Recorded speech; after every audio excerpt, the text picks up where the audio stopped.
All right, so today we're going to continue talking about various problem-solving techniques. And these are specifically ones that have been found to be pretty effective. So continuing on from where we left off on Wednesday, another technique that that tends to work out really well is drawing inferences and doing so from explicitly stated goals, maybe given parameters of a problem. Maybe you already know, the kinds of steps that you might need to take. Essentially, you're asking yourself, what else do I know that may or may not be relevant to this problem? And this is the process that underlies brainstorming, right? This is where you're just throwing things out there that are somewhat kind of related to the potential problem, and you're drawing on previous maybe similar situations that you've been in, or drawing on past techniques or strategies that you've used that have proved to be somewhat helpful. So another kind of technique is what's called classifying the action sequences. And so some of the problem solving that we run up against, it requires just a certain amount of trial and error. And so to reduce this, we can try to build in what's called systematic trial and error. So you can do this by keeping a record of each action as you're trying it, and then noting whether it was successful or not.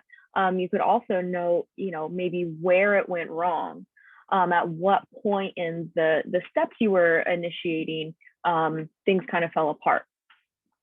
And also, it's really helpful to do this too, to avoid repeating yourself. Again, thinking about the fact that our time is limited, our mental resources are limited. It's best to be efficient in terms of just taking a one and done sort of approach of like, okay, I tried technique or tried strategy number one, that didn't work. I'm not going to revisit that again. And so being able to classify the different things that you're trying as either successful or not successful, and sort of keeping notes associated with them is another helpful way to attempt problem solving. Another technique is what's called hill climbing. So with this, imagine that your goal is to get to the very top of a hill. And so as you're walking up the path, you come to this fork in the road, and you're not able to look down either one of the paths of the fork to try to figure out which one is the right route. And so if your goal is to get to the top of this hill, then one thing you might try to do is, again, this is kind of, using inferences, but also using observations, because you might decide, well, okay, what are some of the differences between these two paths that I could take in relation to my goal? And so what seems to be a pretty good idea is to choose the path that's going to most likely lead you to the goal. So in this case, if you're taking a hike, you're trying to get to the top of something, it would make sense to take the path that seems like it has the steeper incline in comparison to the other path, because seemingly this will get you up to the top of the hike or the top of the mountain or the hill. It will get you to the goal that you have in mind. And generally, this is a really good way to try to go about things when you don't have enough information, when you can sort of only see maybe the next few steps that are ahead of you. Like, well, okay, I could either go to the right or I could go to the left, and I don't really have that much other information. What is the information that I have available to me, and how do I understand that information in reference to my goal? You could also try to implement means end analysis when you're trying to solve a problem.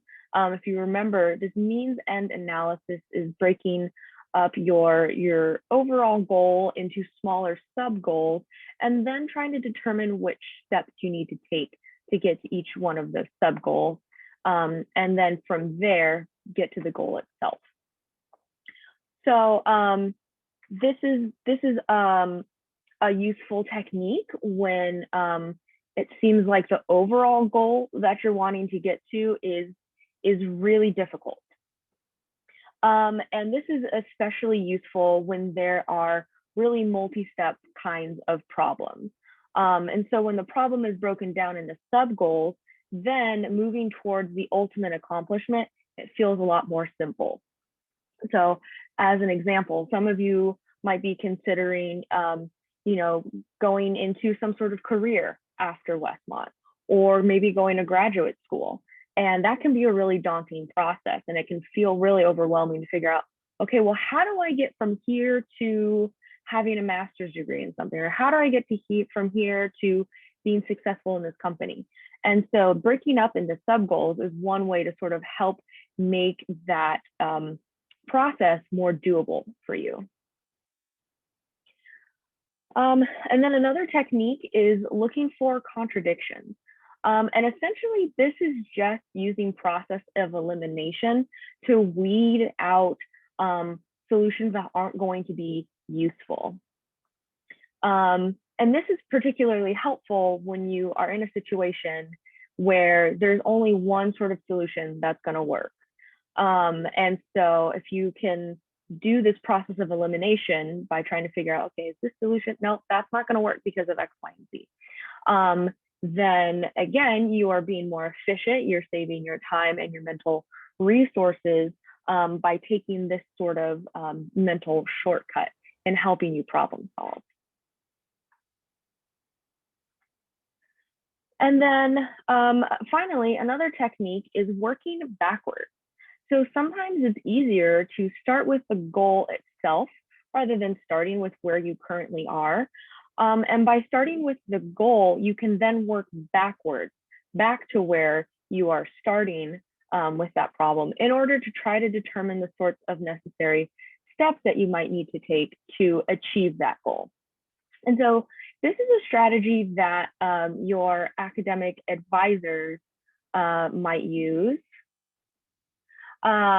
when they're talking with you potentially about your career goals. So at a certain point, you might have a sense of what career you might want to go toward, but it's not really clear how to go about doing that. And so by working backwards, you can do things like reaching out to people who are doing that goal. So for example, for me, when I was like, well, I think I want to go to grad school, I think I want to get a PhD, but I don't really know.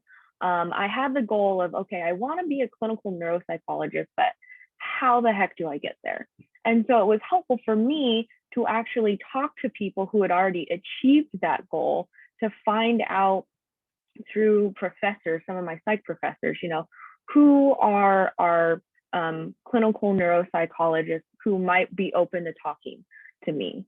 And then I went through the process of interviewing them, of asking questions and keeping in touch with them to sort of help backtrack from, okay, you've been in this field for 20 years and that's what I want to do, but how do I bridge this gap between your expertise of 20 years and my, just recently graduating with a bachelor's? So another technique that is very helpful is the use of analogies. And analogies help us to recognize and understand the relationships that exist not only between certain features of problems, but also between certain kinds of problems themselves. And there are some researchers by the name of Gick and Holyoke that are probably some of the best known researchers when it comes to using analogies to problem solve.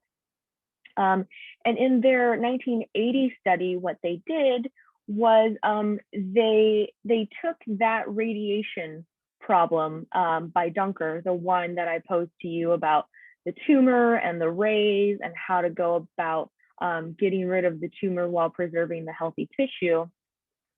And so they wanted to see if they could essentially prime their participants to be thinking in a certain way of problem solving, using a certain sort of analogy that they have picked up on from a previous problem, and then apply a similar analogy to that radiation problem.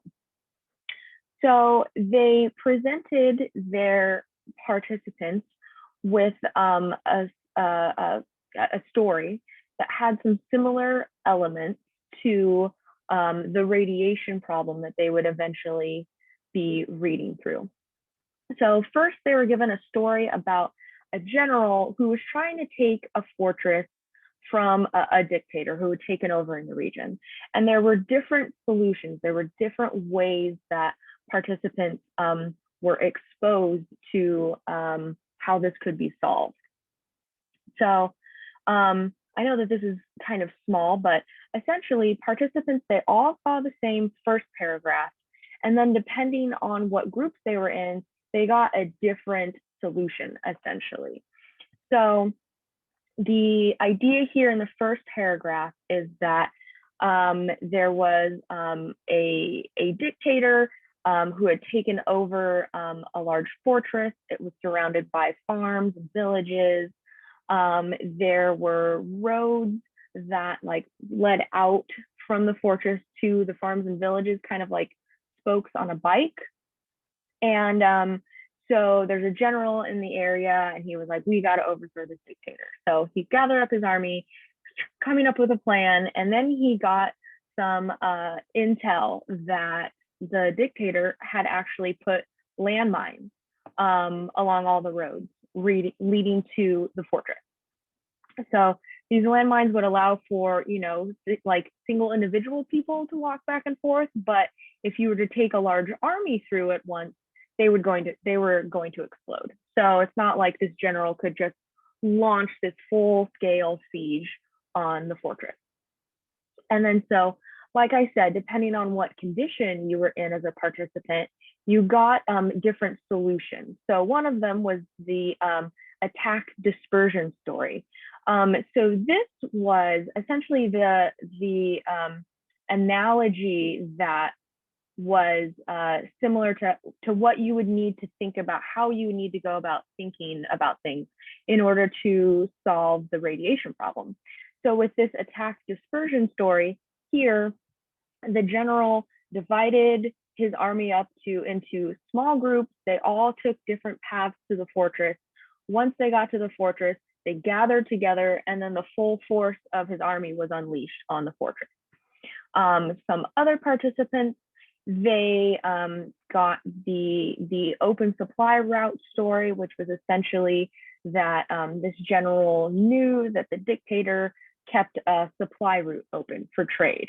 And so that he had his whole army go down here. They somehow managed to avoid the mines, and they were able to take over the fortress. And then finally, there was a condition in which participants read about a tunnel. So the general dug underneath the landmines along the path of the roads. All of the men gathered together and attacked the fortress, and they won. So after reading these various versions of the story, then Gick and Holyoke had them, like I said, read the radiation problem. And they found that the majority of the participants who had read that attack dispersion story, that is sending in a weaker version of the fighting force from different angles to then converge all as one army on the fortress, people who had read that were able to come up with the majority of people were able to come up with the correct solution then to the radiation problem, which you needed to take a similar sort of approach in order to solve. And this was in comparison to people in the other analogy conditions as well. So the people who read the attack dispersion story did better, but they particularly did better when they were compared to control participants who didn't read any sort of analogy. They just gave them a story that was completely unrelated and have them read it. Because fewer than 10% of those without an analogy that had primed them we're actually able to solve the radiation problem. And so this led the researchers to propose that there must have been some sort of similar abstract structure that was being used as a type of schema to help participants figure out these similar problems. And so these sorts of strategies are what we call heuristics. So essentially the mental sort of shortcuts that we can use. And here the realization is, oh, I've used a similar sort of analogy before, or I've encountered a similar sort of analogy before, and it led to a successful solution in a situation that had pretty similar conditions to what I'm currently dealing with.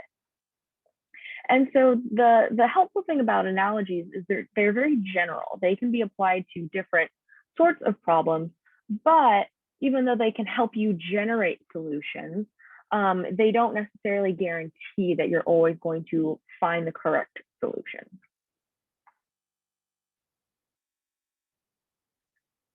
So another concept that we want to talk about in the context of problem solving is that of incubation. And so incubation is when there's some sort of delay or you're taking a rest break after you've been really intensely working on a problem.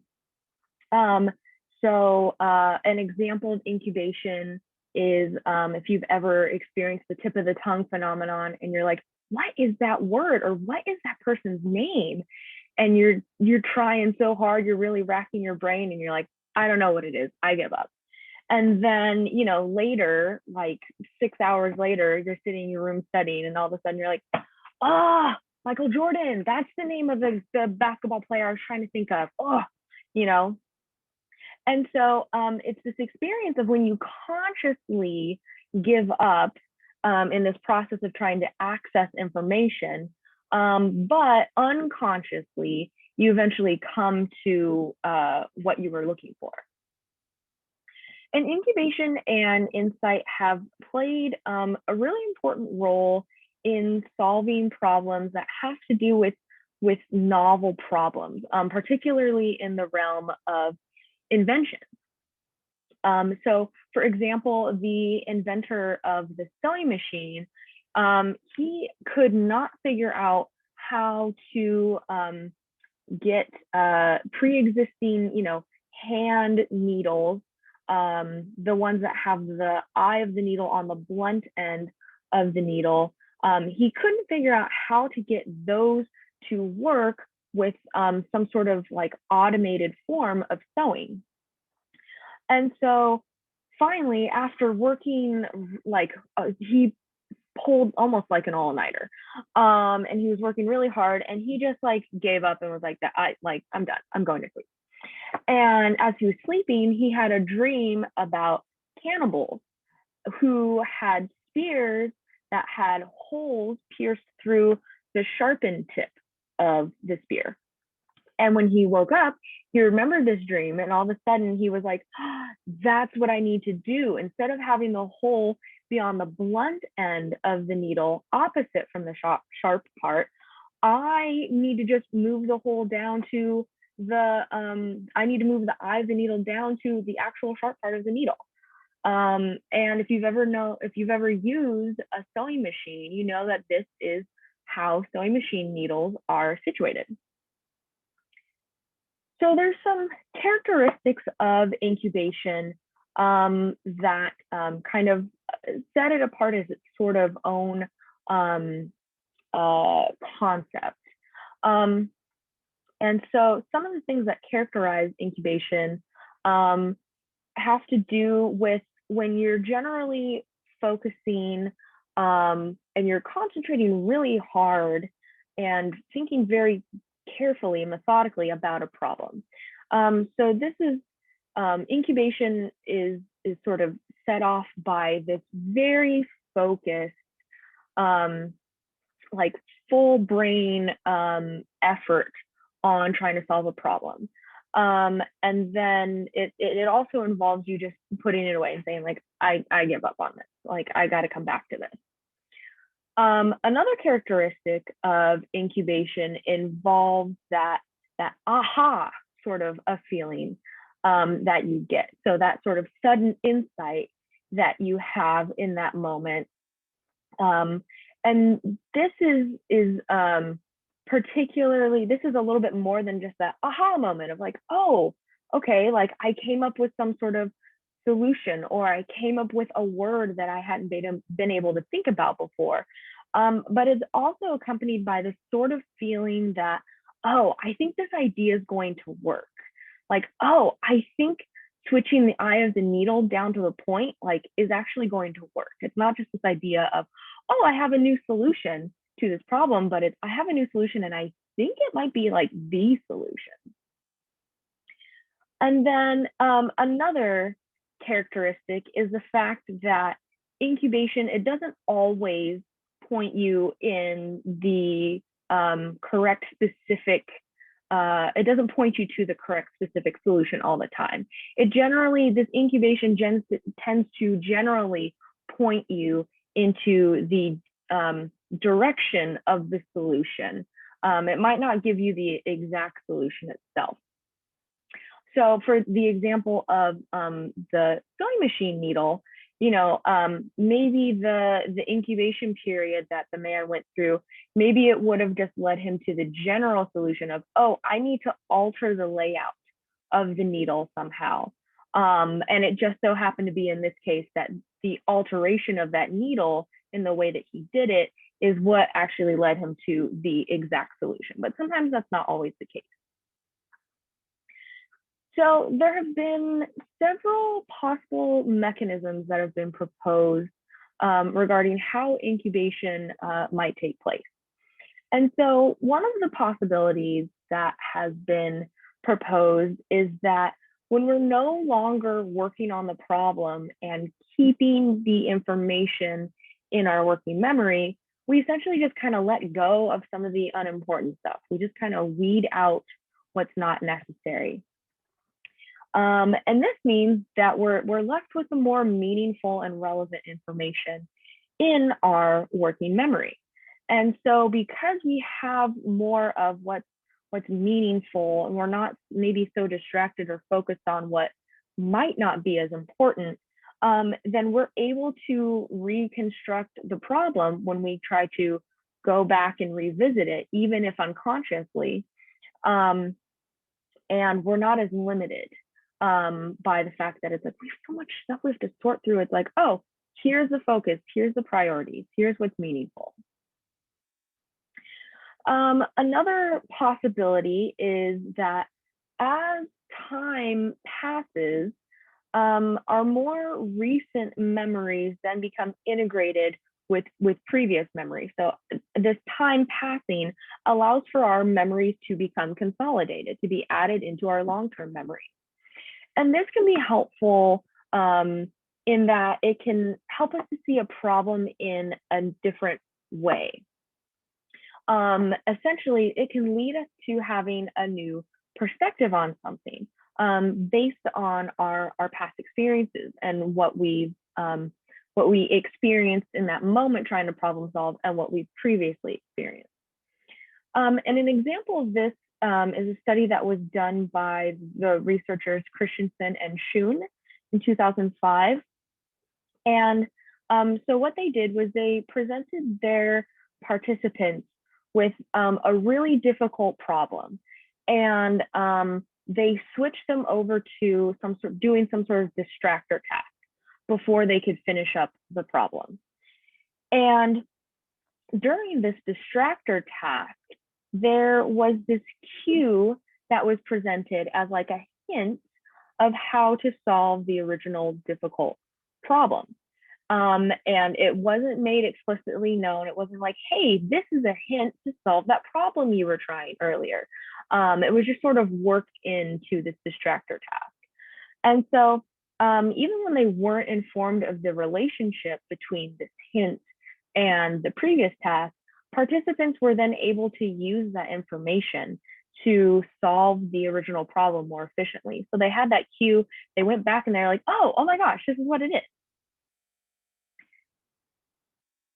And a related possibility in terms of mechanisms is that there can be an analogy that you might encounter during the incubation period. So again, this idea of going back into your long-term memory and finding information about how you might have previously solved something that can then be used in the current problem-solving situation. And then a final possibility is that by not consciously focusing on a problem, this can allow the unconscious to be coming up with ideas, playing around with possible solutions in the background, and this sort of unconscious brainstorming. It actually might allow for ideas or approaches to be generated that maybe had been ignored because of maybe more of the sort of tunnel vision that can come with our conscious attention. And so in this way, maybe the unconscious nature of thinking that's going on during the incubation period allows for different possibilities or new perspectives. So that is incubation. And there's another element of problem solving that we're going to talk about. It's called satisficing. And this has to do with the fact that as we go through those 4 different steps that Polya proposed when it comes to problem solving, we have to make a lot of decisions. And most of these decisions are difficult. They're not necessarily black or white. And we might need to then have some sort of cutoff or threshold of, okay, you know, to make this decision, I need this to be the case. Or, you know, it might need to get up to a certain point before I decide to try something else. And so one of these sort of decision criterion or threshold is how many errors you're okay with either committing or experiencing along the way. And in situations like this where you're problem solving, you know, you could really try to be a perfectionist and really try to maximize your accuracy. Or you could do what's called satisficing. And this is essentially weighing your options and choosing the option that's good enough. So good enough to still accomplish the goal in some way, but also you're doing so in a way that allows you to conserve time, your mental resources. So an example of this might be when you are trying to get a paper done and you're running up against a deadline and you have to make a decision. Do I turn this paper in before the deadline? I don't feel like it's finished, or do I try to keep finishing the paper and, you know that I'm going to lose points because I've turned it in late? And so in that sort of situation, you have to choose what would be the good enough option for you so that you could go to sleep or potentially work on other assignments that you haven't been able to do because you've been working on this paper. And so that is another aspect of problem solving that comes up. So I apologize that this slide is a little bit crazy with text. I was trying to figure out how to make like rows of text appear within the table, and I couldn't. PowerPoint just kept being like, here, the whole table appears. So anyway, but hopefully this won't be too overwhelming as we go through the next aspect of problem solving, which is that of expertise. And so expertise, as you know, it involves having superior skills or achievement or knowledge in something.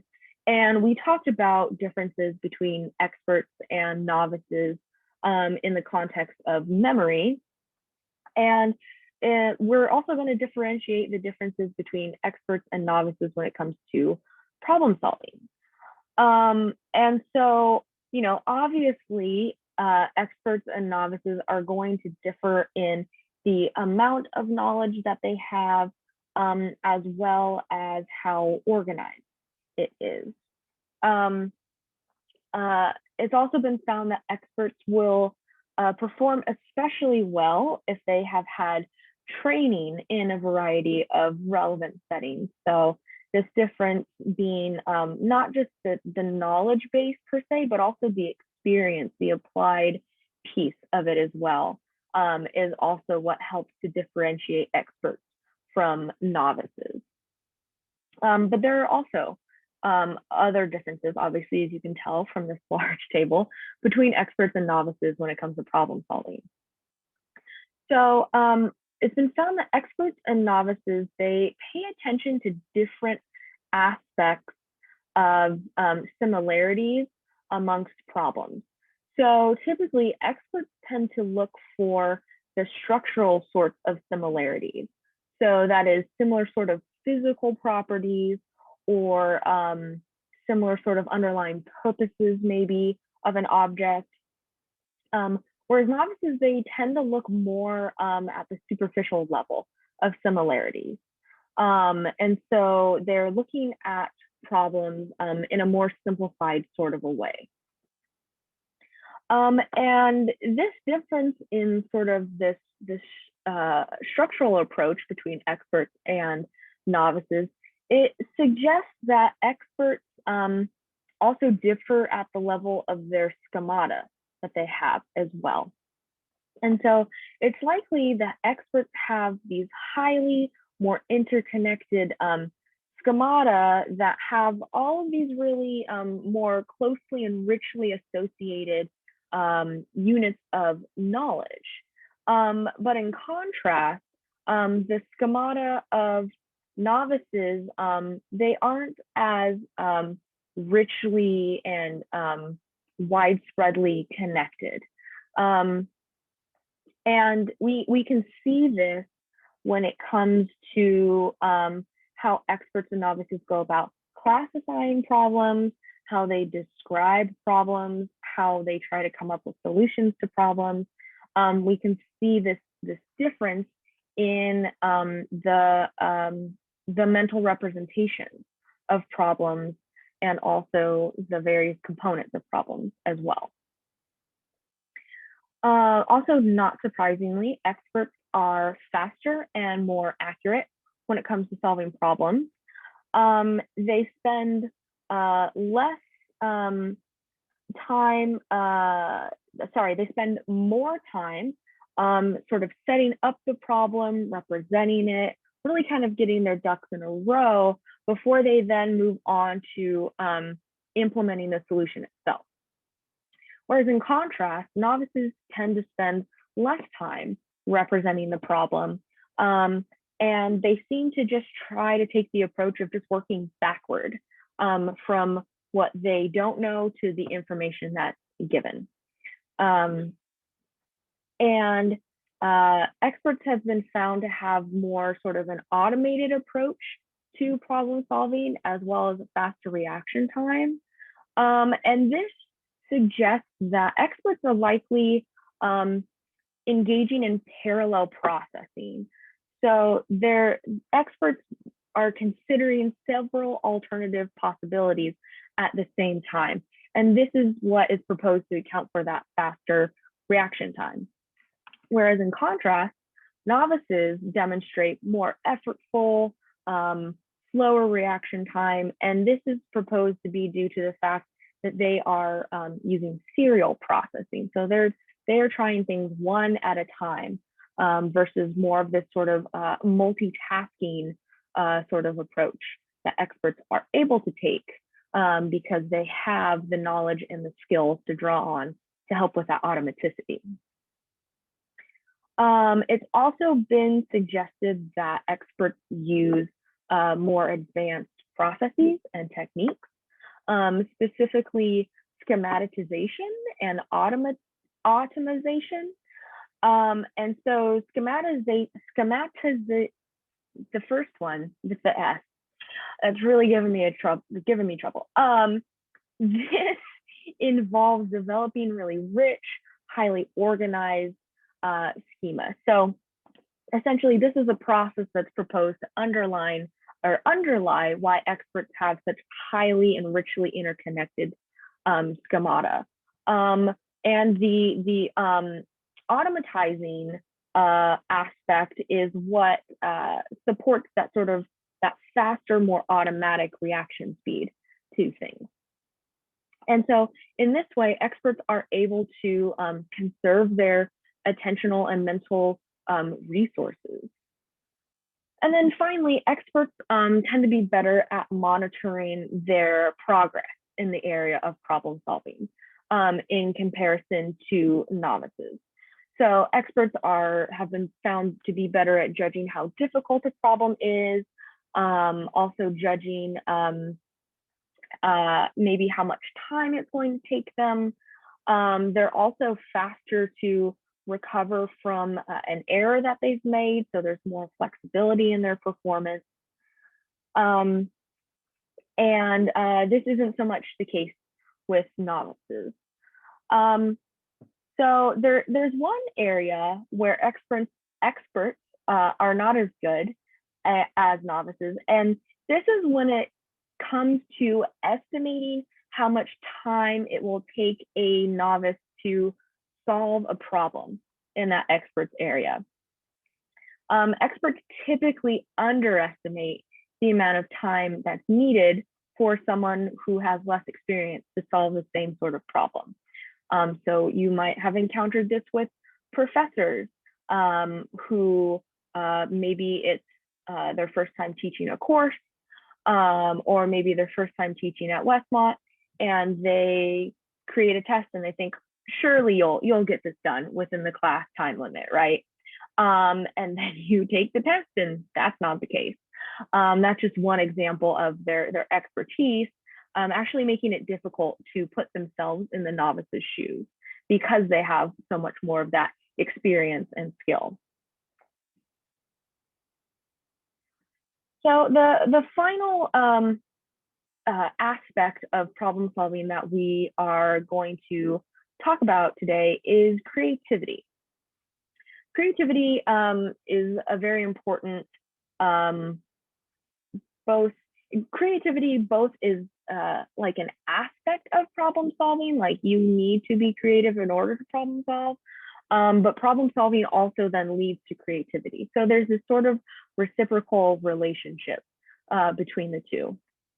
And creativity, it involves moving from an initial state to your goal, your desired endpoint, when the intermediate actions in between the two aren't really clear.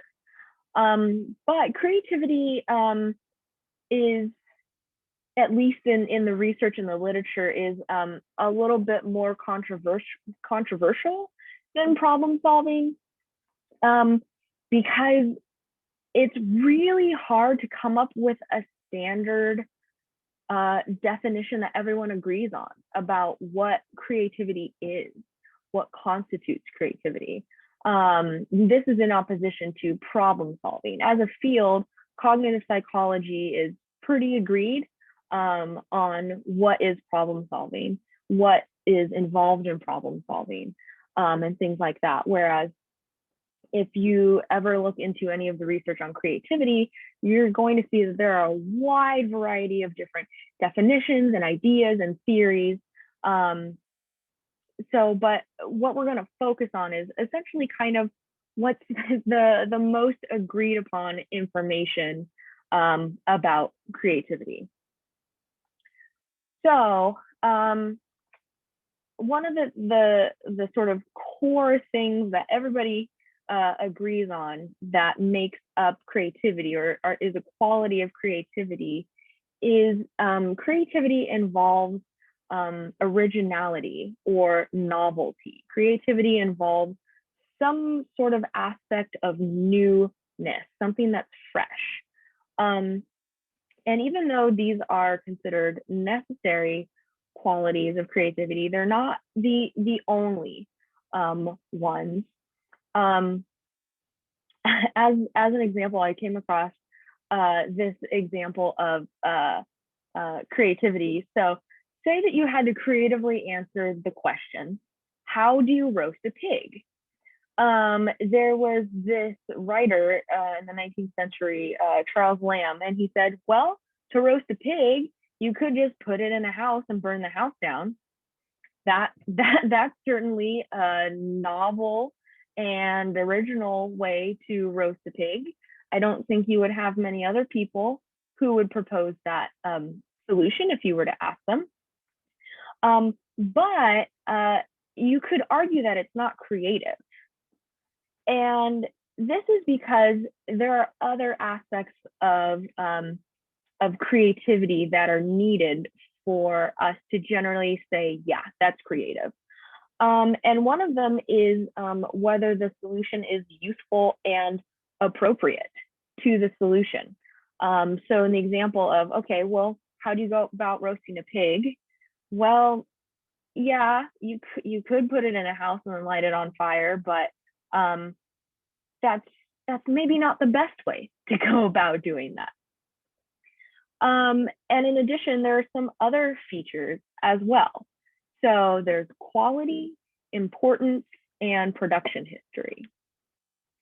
So quality is important when it comes to creativity because high quality means high technical skill. That means that the product or the outcome is really well executed. And this helps people to better appreciate its novelty, its originality, its creativity. So if a product is poorly executed, people aren't as likely to think of it as, oh, that was creative, or they actually might judge it lower in creativity than if it was better executed. So if you're looking at an art installation in a museum, and maybe you can see, I don't know, sort of the evidence, right, that somebody kind of threw this together at the last minute. I don't know, I don't know anything about art installations, but maybe they, used a hot glue gun to glue some of the aspects of it together. And if you've ever used a hot glue gun, you know that sometimes you pull it away, you kind of have the little spider webs that come back. Well, maybe somebody just kind of threw it together real fast, and you can see those spider webs, and that makes you feel like, oh, that's not as creative because it's not as good quality as maybe another piece where you really couldn't see what went into the creation of that piece. The importance of a product is also something that can influence how creative it is judged to be. So if a product is more limited in how important it is, it's usually judged to be less creative in comparison to products that fulfill a broader set of needs for a broader set of an audience. So for instance, designing a new car alarm that doesn't respond to blowing leaves or animals that come by too close, or if you've ever had the really annoying experience of like a motorcycle revving really close to a car and setting off the car alarm, right? Designing a car alarm that meets those broader sorts of needs seems to be maybe like, okay, like that's interesting, I guess, right? Like that would be helpful for most people. But comparing that to something like a new way to capture the sun's energy and use it to power cars, that's going to help people across the board, because maybe some people, they're like, my car alarm is fine. Like, okay, sure. I don't need you to redesign it. Whereas most people are going to benefit from a transformation in the kind of energy source that is used to power their car. And then finally, the production history of a work can affect how it's judged in terms of its creativity. So if people know that a something was developed by just sort of following a set of rules in a more sort of formulaic kind of a way of like, step one, you do this, step two, you do this, sort of like an assembly line kind of an approach, then they will judge it to be less creative than if it was produced by hard work with a lot of ups and downs, with a lot of trial and error. And so we're going to consider talking about creativity, but keep in mind that these qualities will likely keep sort of coming up. So one question that psychologists have been really interested in is whether creativity is what's called domain specific, or if creativity is something that can sort of manifest and show up across different domains. So that is, if a person is creative, does she or he show creativity just like in all areas of life, in quite a number of areas, or is it limited to just sort more of a one or two areas? And research has shown us that generally creativity is domain specific. There have been studies that have been done looking at people's domain specific skills.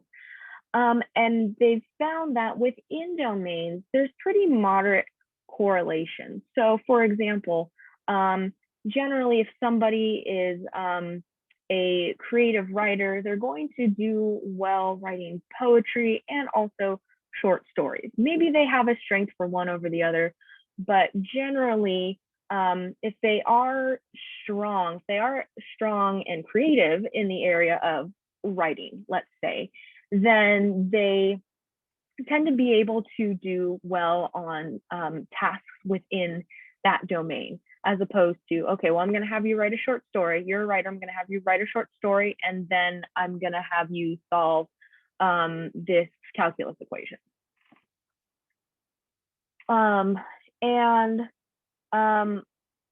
Also with really notable creators, it's also been found that this domain specificity sort of a rule or pattern applies as well. So in this really interesting study carried out by Gray in 1966, he looked at 2,400 really historically significant creators, so like innovators, inventors, things like that. And in looking through the areas and domains that they were noted for, he found that only 17% of these creators were noted for work in more than 2 domains. And generally of this 17%, these domains were related in some way. They were sort of similar. It's not like they were polar ends of the spectrum. And only 2% of these 2,400 creators were successful in totally separate domains. So it tends to be the case that if you are creative sort of in one general sort of area, and it's not necessarily the case that you're creative across the board in all different areas. So in addition to there being these different sort of characteristics and components of creativity, there are also some elements that we want to talk about that contribute as well. So intellectual abilities have found to be the most important component. But by intellectual abilities, I don't mean, IQ. You can have a high IQ and not be creative. You can have a lower IQ and be very creative. So intellectual abilities outside of just sort of your general intelligence, there are some other sort of intellectual abilities that we're going to talk about.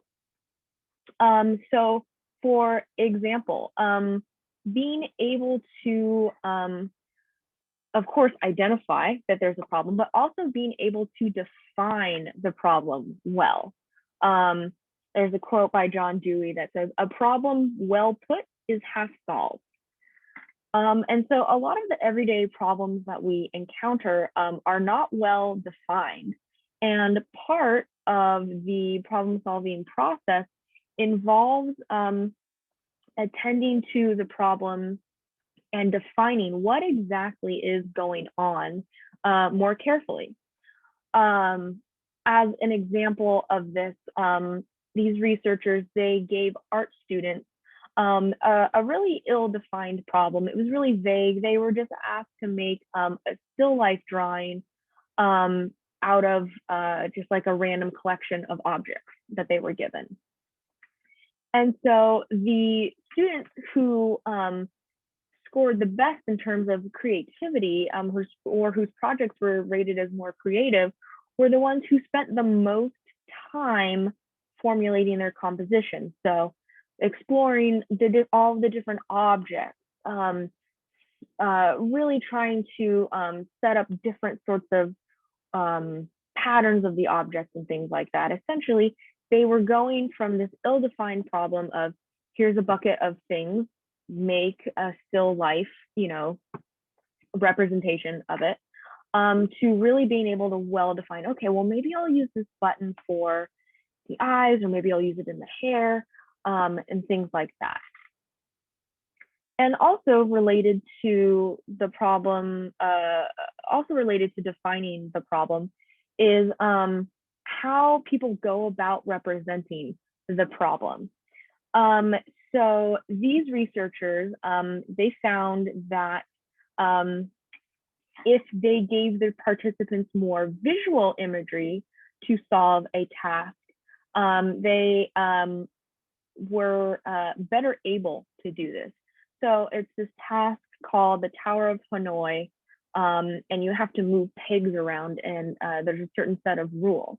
And so they found that if they actually described this as pretending that there is a monster, like who has to move around a bunch of big rocks or something like that, then this visual thinking led them to be more successful in solving the problem. Another element is being able to select a strategy, and select a strategy well. So there's been research that shows that using a heuristic kind of a search, so using shortcuts, as opposed to an exhaustive sort of search, so that is going one by one, sort of a serial kind of approach, is going to bolster somebody's creativity when it comes to problem solving.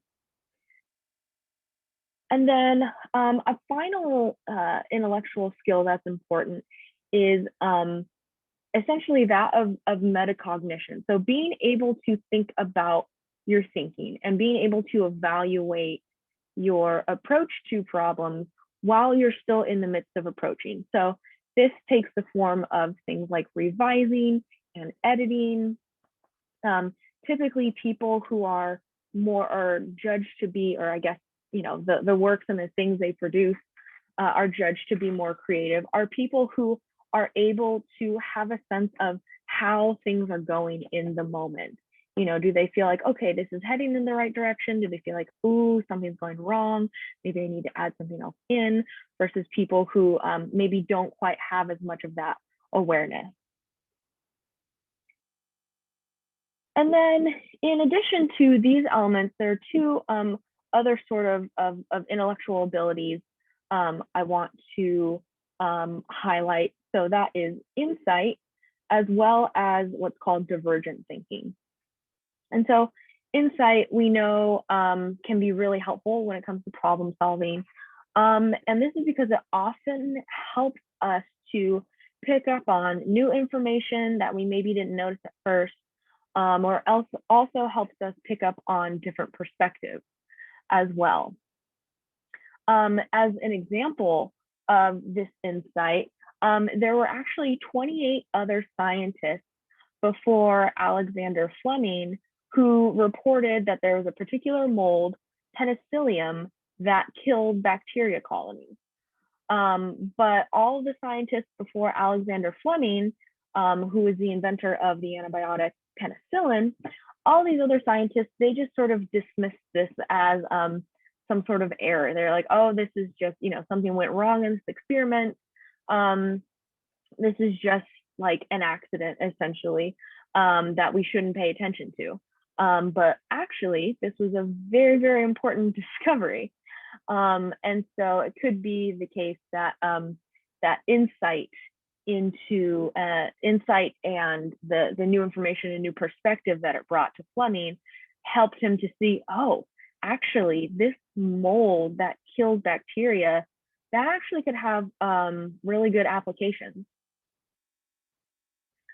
And then also, insight allows the creative problem solver to see connections between problems. So essentially to use analogies, like we talked about before. So there's an example of this, such as Alexander Graham Bell, who is the inventor of the telephone. He was able to successfully invent that because he was being guided by the analogy of an ear. He was thinking about this invention as having similar sort of properties and functions as an ear does. So the other element is divergent thinking. And so this is essentially the ability to generate really different, uncommon sorts of responses to a problem. So really thinking outside of the box. So for instance, if you are able to divergently think about how many uses there are for a brick, if you are trying to think outside of the box, you can say, well, not only could a brick be a building material, it could be a paperweight, it could be a weapon, it could be like a weight that you use to work out. It could be, I don't know, decoration. You're really thinking outside of the box, whereas convergent thinking is just more recognizing, oh, this is its applied purpose. Of, oh, well, a brick is for you, it's part of a building.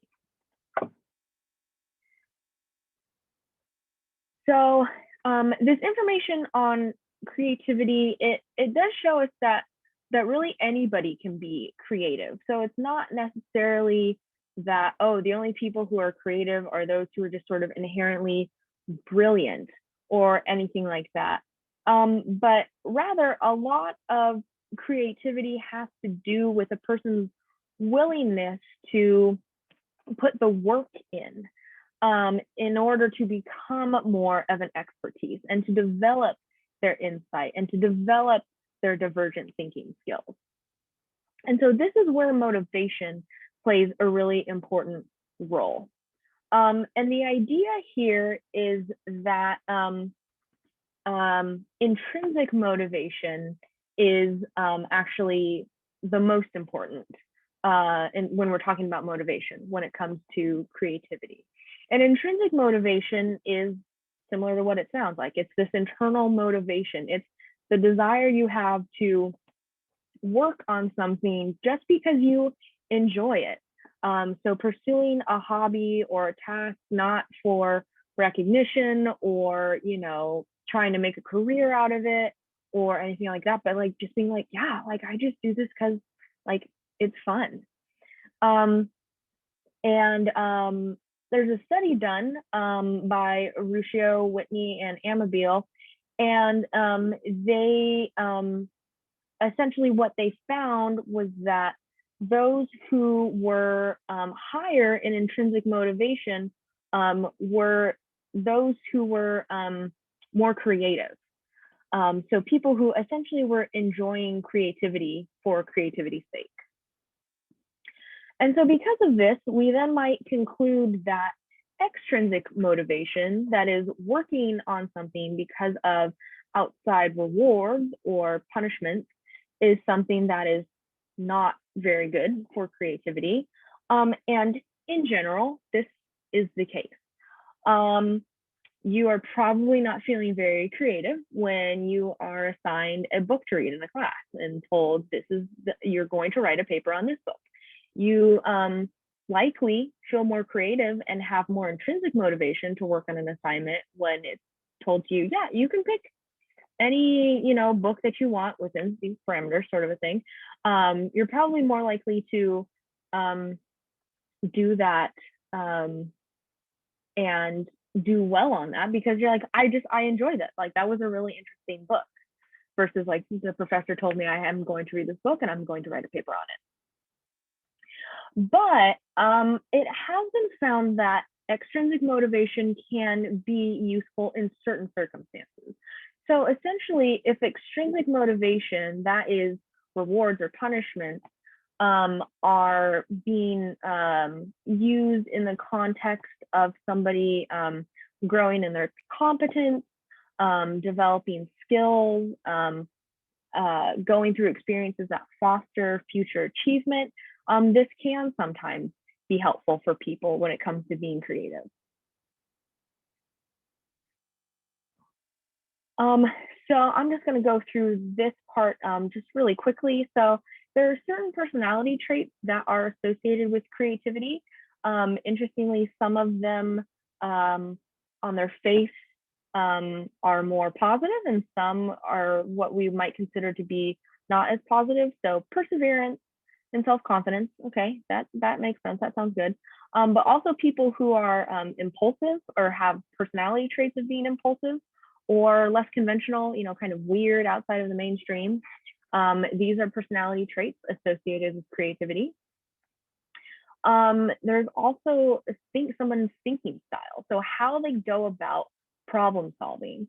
If you have taken the personality class, or if you've ever heard of Myers-Briggs, if you know anything about that sort of thing, you might be familiar with Jung's sensing versus intuiting idea. And so this is the idea that somebody who is more sensing based, they go about thinking, their thinking style is dictated by the reliance on their senses and their perceptions of the outside world, as opposed to people who are more intuitive. They're going more on their gut and their internal sources of knowledge. And then finally, there's the influence of external factors, such as being in the right place at the right time, being in a city where there's a particular movement towards something, or being in a major that just is going to take off eventually. And so in studying this, researchers have distinguished between domain and field. And here you can see that domain is more specific, whereas field is more broad. And creativity actually goes beyond both of these things. So